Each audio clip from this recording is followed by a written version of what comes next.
மழை வெள்ளத்தால் தூத்துக்குடி மாவட்டம் விளாத்திக்குளம் அருகே சூரங்குடி பகுதியில் சுமார் 2500 ஏக்கருக்கு அதிகமாக விளைநிலங்கள் கடும் சேதத்தை சந்தித்திருக்கின்றன. மிளகாய், உளுந்து, வெங்காய பயிர்கள் அழுகி வருவதால் மனமுருகி வரும் விவசாயிகளிடம் நமது செய்தியாளர் மகேஸ்வரன் நடத்திய கலந்துரையாடலை தற்போது பார்க்கலாம்.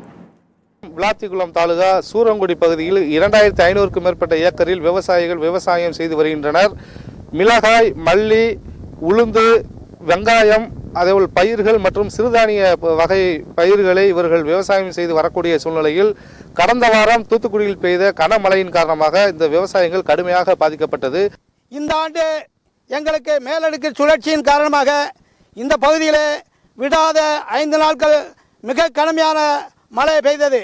தாங்கள் வீட்டை விட்டு வெளியே வர முடியாத சூழ்நிலையில் நாங்கள் வாழ்ந்து கொண்டிருந்தோம். இந்த பகுதியிலே சுமார் 2500 விவசாய நிலங்களிலே நாங்கள் பயிர் சாகுபடி செய்திருக்கிறோம். எங்கள் பகுதியிலே சுமார் 1500 ஏக்கர் குண்டு மிளகாய் வத்தலும், 400 ஏக்கர் கம்பு சோளமும் மற்றும் 100 ஏக்கரிலே வெங்காயம், பாசி, உளுந்து போன்ற பயிர்களை சாகுபடி செய்தோம். இந்த ஆண்டு பெய்த மேலடுக்கு சுழற்சியின் காரணமாக எங்கள் பகுதியிலே மிக கனமழை பெய்தது.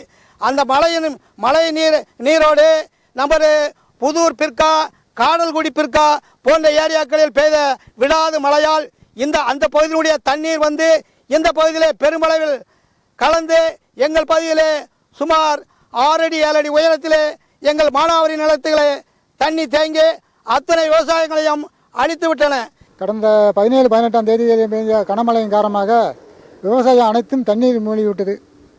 மிளகாய் 2000 ஏக்கர், 500 ஏக்கர் கம்பு சோளம் மற்றும் மல்லி, உளுந்து, 400 ஏக்கர் வெங்காயம் அனைத்துமே பாழாகிவிட்டது. ஆமாம், தண்ணி கிடக்கும்போது எந்த அதிகாரியோ இல்லை சட்டமன்ற உறுப்பினரோ இல்லை நாடாளுமன்ற உறுப்பினர் யாருமே வரவில்லை. எங்களுக்கு உண்டான நிவாரணம் அரசாங்கம் மூலியமாக கிடைக்க ஏற்பாடு செய்ய வேண்டும்.